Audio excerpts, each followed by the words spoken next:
জীৱন মানেই বাৰু চেলেঞ্জ নেকি? তো আমি ভাবি থাকোঁ কিবা এটা সহজ সৰলভাৱে চলি গৈ আছোঁ, চব ঠিক ঠাক গৈ আছে, কিন্তু সদায় তেনেকৈ যায় জানো? ঘপকৈ কিবা এটা ক্ৰাইচিছ আহি যায়। ঠিক মোৰ লগতো 23 মাৰ্চ 2026 এটা ক্ৰাইচিছ চিটুৱেশ্যন আহি গ'ল। চব ঠিকে চলি আছে, 2 মাহ আগতে টিকেট কৰি ৰাখিছিলোঁ ৱাইফক লৈ হায়দৰাবাদ যাম। কণ্টিনিউ ভৰিৰ বিষ লৈ নি অষ্টিঅআৰ্থ্ৰাইটিছ নি ৰিপ্লেচমেণ্টৰ কথা ভবা লৈ কিবা কিবি লৈ 2 বছৰ ধৰি গুৱাহাটীত দিল্লী এপলো চবতে ইমান ট্ৰিটমেণ্ট কৰাৰ পিছতো ভাল নোযোৱা দেখি ভাবিলোঁ আৰু এটা ট্ৰিটমেণ্ট বন মেৰু ষ্টেম চেল থেৰাপি হায়দৰাবাদত গৈ ৰিজ এণ্ড অৰ্থ স্পৰ্টছ জুবিলি হিললৈ কৰাম। এইমতে টিকেট হোটেল বুকিং চব ঠিকে ঠাক চলি আছিল। আমাৰ 21 ঈদৰ পিছতে 22 মাৰ্চত 26 কিবা এটা হেভি বস্তু দাঙিবলৈ গৈ মোৰ নাইৰ ওচৰতে এডোখৰ মাংস পেশী বাহিৰলৈকে ওলাই আহিলে। ভয়ানক পেইন, মই গম পাওঁ সৰু এটা হাৰ্ণি আছিল, সেইটো হয়তো পাৰি গ'ল। তো 23 চিটি স্কেন কৰিব গৈ ইণ্টাৰনেশ্যনেল হস্পিটেল টেষ্ট কৰি গম পালোঁ সঁচাকৈ হাৰ্ণিয়াটো ডাঙৰ হৈ গৈছে আৰু ইমিডিয়েট চাৰ্জাৰী দৰকাৰ। ইফালে 27 মাৰ্চ 26 মোৰ ছোৱালীজনীৰ লাষ্ট বায়'লজিক পৰীক্ষা আছে। তো ভাবি চাওঁ, এফালে যাব লাগে হায়দৰাবাদ, 29 মাৰ্চত আমাৰ টিকেট আছে, 31 মাৰ্চ ৱাইফৰ ষ্টেম চেল থেৰাপিৰ কাৰণে, 27 ছোৱালীজনীৰ পৰীক্ষা, আৰু ইফালে 23 মোৰ হাৰ্ণিয়া ধৰা পৰেগৈ। তো গুৱাহাটীৰ ইণ্টাৰনেশ্যনেল হস্পিটেলত কৈছে আপুনি ইমিডিয়েট আপুনি 24 আপুনি এডমিট হৈ দিয়ক, 24, 25, 26 কৰি আপুনি 27 এৰি দিম। তো এইটো ভাবিলোঁ সম্ভৱ নেকি সেয়া। তো মই চিন্তা কৰি চালোঁ, ভাবিছোঁ কেনেকুৱা এটা ক্ৰাইচিছ চিটুৱেশ্যন। হায়দৰাবাদত টিকেট হৈ গৈছে, হোটেল বুক হৈ গৈছে, ফ্লাইট টিকেট হৈ গৈছে, অলমষ্ট জানেই আৰু ইৰাণ যুদ্ধৰ কাৰণে আপোনাৰ ফ্লাইট টিকেট বাঢ়ি যোৱাৰ কাৰণে অলমষ্ট 56,000 টিকেট গুচি গৈছে। এতিয়া 24 যদি মই গুৱাহাটী হস্পিটেলত ভৰ্তি হৈ দিওঁ, তাৰপিছত মই 27 ছোৱালীজনী স্কুল থ'ব পাৰিম জানো? তাৰপিছতো 2 দিন পিছতে 29 মই হায়দৰাবাদ যাব পাৰিমনে হাৰ্ণিয়া চাৰ্জাৰীটো কৰি? কেনেকুৱা এটা ক্ৰাইচিছ চিটুৱেশ্যন। ইফালে মোৰ হাৰ্ণিয়াটো যিটো ডক্টৰৰ লগত কথা পাতি গম পালোঁ, ইট মে গ' ইন টু লাইফ থ্ৰেটেনিং। তো ভাবি চাওক, দেৰিও কৰিব নোৱাৰোঁ। তো গুৱাহাটীত আৰু 2জনমান ডক্টৰৰ লগত কথা পাতি একে কথাই ক'লে যে আপুনি 24 ভৰ্তি হৈ দিয়ে, মিনিমাম 3 to 4 days আপোনাক লাগিব ৰিলিজ দিওঁতে আপোনাৰ হাৰ্ণিয়া চাৰ্জাৰী। তো হাৰ্ণিয়া চাৰ্জাৰীটো is not a big mess. প্ৰব্লেমটো হৈ গ'ল যে মোৰ ক্ৰিটিকেল আছে, দেৰি কৰা মানে গেংগ্ৰিয়ন হৈ যাব পাৰে বা কিবা ইনফেকশ্যন হৈ যাব পাৰে। তেতিয়া হয়তো মই হায়দৰাবাদ চব পাহৰি গৈ, ছোৱালী স্কুল পাহৰি গৈ ইমিডিয়েট ক'ৰবাত ভৰ্তি হৈ গৈ ইমাৰ্জেঞ্চি চাৰ্জাৰী কৰিব লগা হওক। তো সেইকাৰণে মই নকওঁ যে গুৱাহাটীত ভাল ডক্টৰ নাই বা ভাল এক্সপাৰ্টাইজ নাই, কিন্তু মোৰ হ'ল টাইম চিটুৱেশ্যন এটা প্ৰব্লেম যিটো আছিল। এফালে গুৱাহাটীত চাৰ্জাৰীটো কৰিলে হায়দৰাবাদ যাব পাৰিমনে, ছোৱালীজনীক লৈ স্কুল যাব পাৰিমনে, আনফালে নকৰিলে তো সেইকাৰণে লাইফ ৰিস্ক। যিহেতু হায়দৰাবাদ যাবই লাগিব, তো মই এটা চান্স ল'লোঁ, আৰু এই ক্ষেত্ৰত মই গুগল চাৰ্চ কৰি ডক্টৰ নন্দ কিশোৰ কৃপন কৰি পেলালোঁ। এক্সপাৰ্ট চাৰ্জাৰী ডক্টৰৰ লগত কথা পাতি গোটেইখিনি আমি ঠিক ঠাক কৰি পেলালোঁ। আল্টিমেটলি মোৰ টিকেটটো মই অকলে নোৱাৰিলোঁহেঁতেন, যদি মই ভাবিছোঁ এইটো প্লেন কৰিব পাৰি, কিন্তু ডক্টৰবিলাকেতো নিজৰ এটা প্ৰট'কল থাকে। কিন্তু ডক্টৰ নন্দ কিশোৰ দুক্কিপাতিৰ লগত কথা পাতি মই প্ৰগ্ৰামটো স্কুইজ কৰি চব কৰিব পৰাকৈ কৰি দিলোঁ। গতিকে এই ক্ৰাইচিছ চিটুৱেশ্যনটো কেনেকৈ মেনেজ কৰিলোঁ তাকে মই আপোনালোকৰ লগত শ্বেয়াৰ এইকাৰণেই কৰিব খুজিছোঁ, কাৰণ কেতিয়াবা লাইফত এনেকুৱা চিটুৱেশ্যন আহি যায়, আৰু আমি নিউৰ' মাষ্টাৰ আছামত এই একেখিনি মানে কেনেকৈ mental resilience, mental strength, crisis situation handle কৰি মানে লাইফটোত কেনেকৈ বেলেঞ্চ থাকিব পাৰি, সেইখিনি এইকাৰণে যদি মই নিজে কৰিব নোৱাৰোঁ তো কি অৰ্থ হ'ল মই নিউৰ' মাষ্টাৰ আছাম এটা ইউটিউব চেনেলৰ থ্ৰুদি বেলেগক জনাবলৈ। সেইকাৰণে মই শ্বেয়াৰ কৰিব খুজিছোঁ। তো আল্টিমেটলি মই শ্বৰ্টত কৈছোঁ, কেলেকি ডক্টৰ নন্দ কিশোৰ দুক্কিপাতিৰ লগত পিছত আমি এটা ইণ্টাৰভিউটো বহিছিলোঁ নৰ্থ ইষ্ট মানুহ, অসমৰ মানুহৰ কাৰণে। তো এনেকুৱা এটা ক্ৰাইচিছ চিটুৱেশ্যনক কেনেকৈ মানে আপুনি হেণ্ডেল কৰিব পাৰে, আৰু এই ক্ষেত্ৰত যিহেতু মোৰ নিজৰ এক্সপিৰিয়েঞ্চ হায়দৰাবাদত গৈ এইখিনি কৰিলোঁ, এয়া কোনো পেইড ছাৰ্ভিচ নহয়, জাষ্ট মোৰ নিজৰ এটা এনেকুৱা ইম্প্ৰেছ আৰু এনেকুৱা ক্ৰাইচিছ চিটুৱেশ্যন এটা কৰি হেণ্ডেল কৰি অহাৰ পিছত যাতে আৰু নৰ্থ ইষ্ট আৰু অসমৰ মানুহে যদি ইয়াৰ পৰা দুটা কথা শিকি ক্ৰাইচিছ একে সময়তে হায়দৰাবাদত গৈ যদি এনেকুৱা চিটুৱেশ্যন আহি যায়, চাৰ্জাৰী কেনেকৈ কৰি ষ্টেম চেল থেৰাপি কেনেকৈ ঘূৰি আহিব পাৰি ছাকচেছফুলি, সেইকাৰণে মই কথাখিনি আপোনালোকৰ লগত শ্বেয়াৰ কৰিব খুজিছোঁ। যাওক শ্বৰ্টকটে জানো। গতিকে মই 29 মাৰ্চৰ টিকেটটো মই 27 মাৰ্চত প্ৰিপন কৰালোঁ, অলপ পইচা গ'ল হায়দৰাবাদৰ টিকেটটো। 27 মাৰ্চত ছোৱালীজনী বায়'লজি পৰীক্ষা এটেণ্ড কৰি 27 মাৰ্চ ইভিনিং আমি হায়দৰাবাদ ফ্লাই কৰিলোঁ।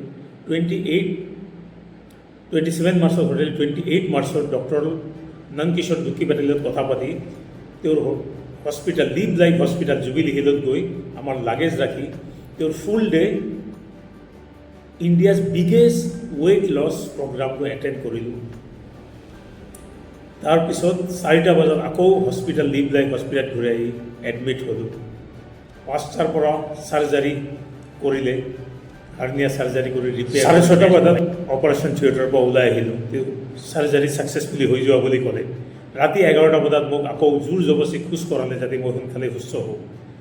তো 28 টু লিভ লাইফ হস্পিটেলত থাকি 29 ইভিনিং 6টা বজাত লিভ লাইফ হস্পিটেলৰ পৰা ৰিলিজ লৈ 29 টু ছানডে আমি হস্পিটেলত থাকি 30 মৰ্ণিঙত আকৌ মেছ হাৰ্নিয়া বেল্ট বান্ধি ৱাইফক লৈ তেওঁৰ নি পেইনৰ কাৰণে ষ্টেম চেল থেৰাপি কৰাৰ কাৰণে বন মেৰু থ্ৰু ষ্টেম চেল থেৰাপি কৰাৰ কাৰণে ৰিজেন অৰ্থছ হস্পিটেলত গৈ 31 কৰি তাৰপিছত এদিন আমি থাকি 2 এপ্ৰিলত ঘূৰি আহিলোঁ।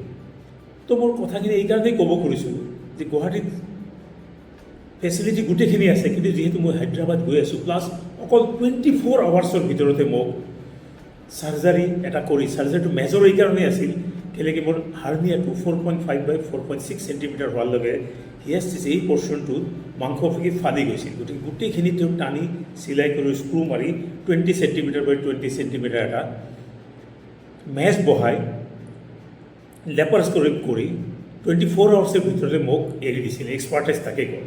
তো ডক্টৰ নন্দকিশোৰ দুক্কি পাটিৰ লগত আমি চিট চেট এটা কৰিছিলোঁ। এইখিনি আপোনাক এইকাৰণে জনাব খুজিছোঁ যে কিমান এডভান্স হৈছে, প্লাছ তেওঁৰ ৱেট মেনেজমেণ্ট লৈ বিন্দিয়াছ বেগে কি চেলেঞ্জ তেওঁ আনিছে, কি ফিলান্থ্ৰপি জব কৰি আছে, এইখিনি আমি জানো আহক। গতিকে তেতিয়া আমি এটা কথা বুজিম যে নিউৰো মাষ্টৰ আছামৰ থ্ৰুদি আমি যিটো মেছেজ চবকে দিব খুজিছোঁ, নৰ্থ ইষ্ট প্লাছ আছামৰ মেছেজত, যে ক্ৰাইচিছ চিটুৱেশ্যন কেনেকৈ হেণ্ডেল কৰি আপুনি এক্সপাৰ্ট ডক্টৰ এটাৰ ভিউ লৈ কেনেকৈ অতি কম সময়ৰ ভিতৰতে ক্ৰাইচিছ চিটুৱেশ্যনটো হেণ্ডেল কৰি আপুনি ঘূৰি আহিব পাৰে।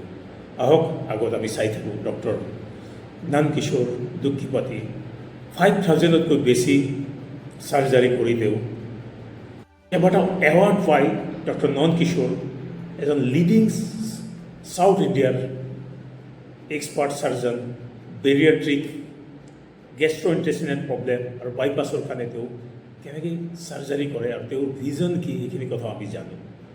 হয়তো কাৰোবাৰ নহয় কাৰোবাৰ কামত আহিব পাৰে। Live life hospital Hyderabad Jubilee Hills में आया हूँ, तो मेरा पर्सनल एक सर्जरी हो गया डॉक्टर नंदकिशोर से। तो वो रेस्पेक्ट में हम लोग कुछ थोड़ा 2-3 मिनट बात करना चाहता हूँ। तो सर्जरी क्या चीज़ है और डॉक्टर नंदकिशोर मतलब सर्जरी देके क्या करता है, सोडियल आसाम का पीपल का भी इस बारे में कुछ हेल्प करिए। तो सब थोड़ा सर्जरी के बारे में जी असम के लोगों को सब नमस्कार। हैदराबाद में लिव लाइफ हॉस्पिटल्स में काम करते हैं। हमारा यहाँ पे 2-4 स्पेशलिटीज हैं।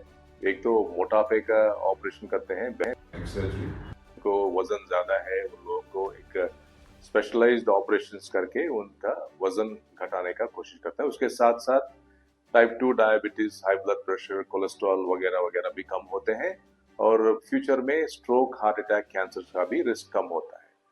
वो एक बात है। दूसरी बात यह है कि हम AWR यानी कि एब्डोमिनल वॉल रिकंस्ट्रक्शन में स्पेशलिस्ट हैं। यानी कि हर्नियास और ये जो एब्डोमिनल वॉल का वीकनेस जो होता है, लेडीज में प्रेगनेंसीज के बाद भी वीकनेस होता है, स्पोर्ट्समैन में होता है, ये सब हम एक नया तरीके से अच्छा सा रिपेयरिंग करने से जिंदगी भर ऐसा प्रॉब्लम फिर वापस ना आने का हम कोशिश करके आपको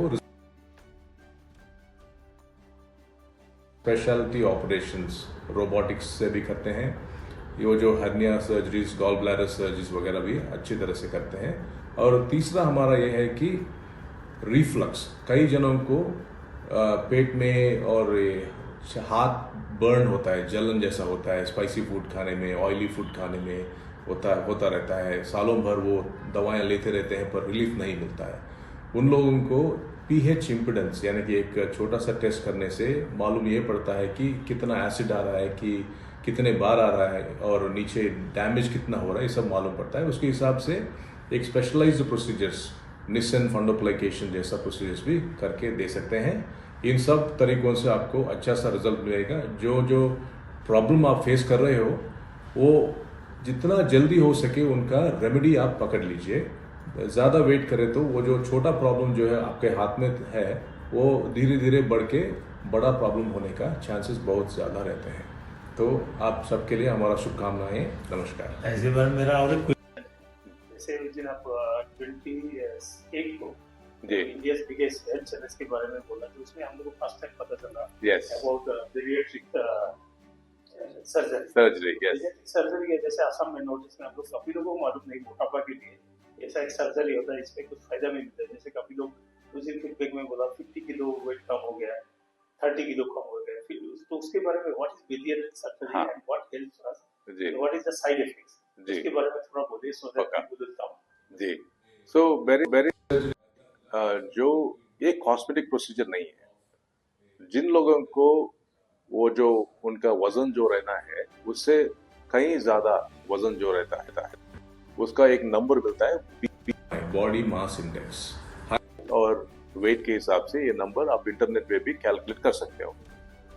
नॉर्मल बॉडी मास इंडेक्स 18 से 23 रहता है। जो 23 से ज्यादा रहता है उन लोगों को ओवरवेट बोलते हैं।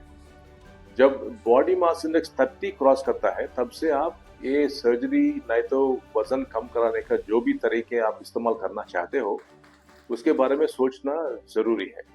और बैरियाट्रिक सर्जरी में 2-3 तरीके हैं स्पेशलिस्ट वाले। एक तो जिनको 15 किलो कम करनी है उनको माउथ से एंडोस्कोप डाल के पेट पे एक बलून डालते हैं। वो बलून अपना पेट के अंदर का पूरा जगह ऑक्यूपाई कर देता है, तो थोड़ा खाने से पेट भर जाता है। क्योंकि हम कम खा रहे हैं और पेट अच्छा सा भर जा रहा है तो धीरे धीरे हमारा वजन कम होता जाता है। वो एक तरीका है सिंपल 15 मिनट का प्रोसीजर, 1 साल रहता है बलून, बाद में निकालना पड़ेगा। दूसरी प्रोसीजर ये है कि अंदर हमारा जहां हम खाना खाने के बाद अंदर एक थैली में जाके खाना बैठता है वो थैली का साइज कम करना।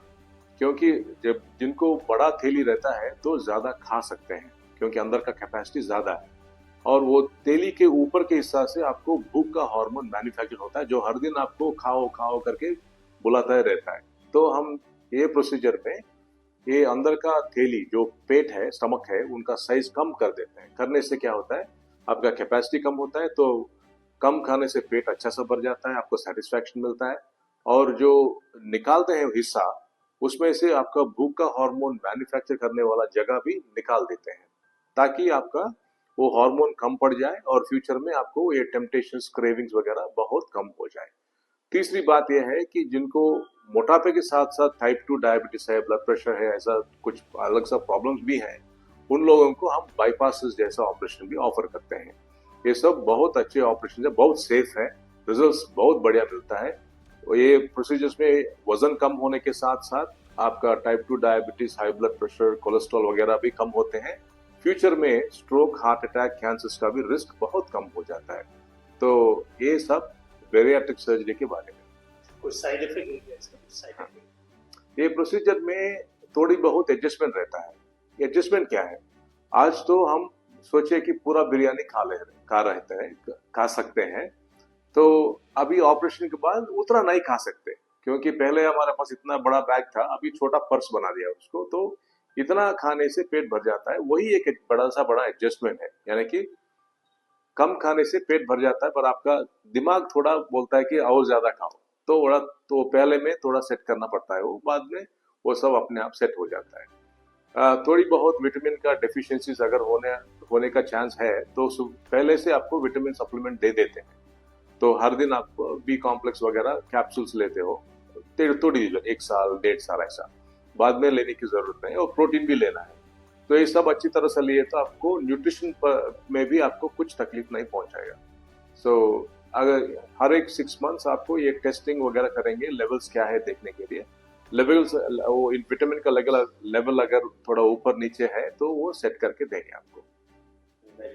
और लास्ट जो प्रोग्राम था India biggest weight loss challenge, हाँ। इसमें आसाम एंड नॉर्थ ईस्ट का आदमी इसमें पार्टिसिपेट कर सकता है कि नहीं? हाँ, पक्का कर सकते हैं। ये पूरा अक्खा इंडिया में पार्टिसिपेट कर सकते हैं सब लोग। ये India's biggest weight loss challenge. इसमें क्या है, ऑनलाइन में आप रजिस्टर कर सकते हो। रजिस्ट्रेशन 30 सेकेंड्स लगेगा, आसान से हो जाता है। जैसे कि आप रजिस्टर करते हो, मोस्टली आपको मई 1 से ये प्रोग्राम शुरू हो जाएगा। अभी तो आज से मई 1 तक रजिस्ट्रेशन का चलता रहता है। मई 1 टाइम पर आपको आपके डाइट के हिसाब से, आपके डाइट का प्रेफरेंस हिसाब से, अगर वेजिटेरियन हो, नॉन वेजिटेरियन हो, जो खाते हो, जैन हो, ये सब समझ के आपके लिए एक कस्टमाइज डाइट मिलता है, क्या खाना, कैसे खाना। उसके साथ साथ फिजिकल एक्टिविटी, एक्सरसाइज क्या करना है, वो भी आपको स्पेशलिस्ट से आपको पूरा अच्छा सा गाइडेंस मिलेगा। ये गाइडेंस आप लेके अपना एफर्ट आप लगाइए, और धीरे धीरे नेक्स्ट 3 मंथ्स में जिनको अच्छा वेट लॉस होता है उनको कैश प्राइज भी मिल सकते हैं। और शुरू करने से पहले आपको हाइट और वेट आपका एक आपके घर के आसपास जो क्लिनिक है, एक डॉक्टर से वो नंबर्स पे एक सर्टिफिकेट भेजना होगा। हमारा व्हाट्सएप नंबर भी मिलेगा आपको, उसमें भेज दीजिए, ताकि वो हमारा शुरुआत है। वहाँ से 3 महीने के बाद आपका BMI फिर से चेक करके देखते हैं कि अगर आप विनर हो कि आप कितना इम्प्रूव किए हैं, वो सब देख सकते हैं। ठीक है डॉक्टर नंदकिशोर। सो मैं सोचता हूँ नॉर्थ ईस्ट का, आसाम का आदमियों का ये जो हम लोग बात किया, इससे काफ़ी सारा हेल्प मिलेगा। और डिटेल्स के लिए डॉक्टर नंदकिशोर और अर्चना मैम से कॉन्टेक्ट। হায়দৰাবাদ হস্পিটেলত ছেকেণ্ড টাইম তেওঁৰ লগত চেকআপত যোৱাৰ সময়তে মই তেওঁৰ ইণ্টাৰভিউটো লৈছিলোঁ। নিশ্চয় ইণ্টাৰভিউটো চাই আপোনালোকে ভাল পালে। আৰু এক থ্ৰুদি মই অসম প্লাছ নৰ্থ ইষ্টৰ মানুহক এটা কথাই মই জনাব খোজোঁ যে এনেকুৱা এডভান্স মেডিকেল ট্ৰিটমেণ্ট 24 আৱাৰ্ছৰ ভিতৰতে আপুনি কৰি ধুনীয়াকৈ ঘূৰি আহিব পৰা মানে নিশ্চয় কিবা এটাতো আছে ডক্টৰজনৰ। মই নকওঁ যে গুৱাহাটীত এই এক্সপাৰ্টাইজ নাই, কিন্তু টাইম মেনেজমেণ্টক অনলি 24 আৱাৰ্ছৰ ভিতৰত কৰি একে সময়তে মই ৱাইফকো এটেণ্ড কৰিলোঁ। ছোৱালীজনী গুৱাহাটীত এক্সামো দিয়াল, আকৌ ঘূৰিও আহিলোঁ ছাকচেছফুলি গুৱাহাটীত। তো এইখিনি কথাই মই ভাবোঁ কাৰোবাক না কাৰোবাক হয়তো সহায় কৰিব পাৰে যে ক্ৰাইচিছ চিটুৱেশ্যনটো কেনেকৈ মেনেজ কৰা যায়। আৰু আমাৰ ইয়াকো ৱেলবিং চেণ্টাৰ দলবাৰী গুৱাহাটীত আমি এইখিনিয়ে শিকাওঁ। এইখিনিকে মানুহক বুজাব খোজোঁ, কাউন্সেলিং কৰোঁ। আৰু তাৰ কাৰণে মই হাত জোৰ কৰি আপোনালোকক এটাই অনুৰোধ, আমাৰ চেনেলটো চাই থাকক, ज़्यादा से ज़्यादा মানুহক सब्सक्राइब करने के लिए बोले। और नॉर्थ ईस्ट मैं इसलिए हिंदी में बोल रहा हूँ क्योंकि नॉर्थ ईस्ट में ये मेरा मैसेज ज़्यादा से ज़्यादा फैले कि कैसे करके क्राइसिस मेडिकल सिचुएशन को हैंडल करके आप सक्सेसफुली सर्जरी, जो मैक्सिमम लोग डरता है कैसे सर्जरी किया जाए, सर्जरी सुनने से हम लोग एक डर आता है, उसको भी कैसे इजीली स्मार्टली करके आप सक्सेसफुली आप बैलेंस एंड हेल्दी लाइफ बिता सकता है। इसी के लिए मेरा ये वीडियो और डॉक्टर नंदकिशोर के साथ जो इंटरव्यू, इसको ज़रूर देखिए, ज़्यादा से ज़्यादा लोगों को ये चैनल को और ये मैसेज को ज़्यादा फैलाइए, शेयर करिए। और मेरा रिक्वेस्ट है, हो सके तो कुछ आपका कुछ भी क्वेश्चन हो हैदराबाद जाके सर्जरी रिलेटेड और जो स्टेम सेल थेरापी लेके जो एडवांस ट्रीटमेंट आया है विदाउट एनी सर्जरी, आप कैसे करके नी पेन को आप 80-90% तक आपको रिलीफ मिल सकता है। तो इसके लिए नेक्स्ट डॉक्टर वेंकटेश मोबा रीजन ऑर्थो जनरल हॉस्पिटल का जो CEO है, उनके साथ भी मेरा एक इंटरव्यू नेक्स्ट आने वाला है, वो भी आप देखते रहिए। और हो सके तो मेरा ये चैनल न्यूरो मास्टर आसाम को सब्सक्राइब करिए और ज़्यादा से ज़्यादा शेयर करिए, क्योंकि किसी ना किसी को तो हेल्प में आ सकता है। क्योंकि मैं देखा है नॉर्थ ईस्ट और आसाम में काफ़ी लोग सर्जरी को डरता है कि टाइम में जो अंदर ही अंदर क्या क्रिटिकल कंडीशन हो रहा है, स्पेशली सर्जरी रिलेटेड और नी पेन रिलेटेड, तो उसको देखने के लिए, जानकारी के लिए ये चैनल को देखिए। और upcoming interview with doctor Venkatesh Mowa for non surgical stem cell therapy के लिए क्या आगे बढ़ रहा है और मेरा विशेष का जो ट्रीटमेंट करके उसमें क्या एडवांसमेंट है, उसके बारे में जानने के लिए ये चैनल को देखिए, शेयर करिए, लोगों तो ज़्यादा से ज़्यादा को शेयर करिए और सब्सक्राइब करिए और stay well, stay healthy. Thank you for Subscribe to our channel Neuromaster Assam.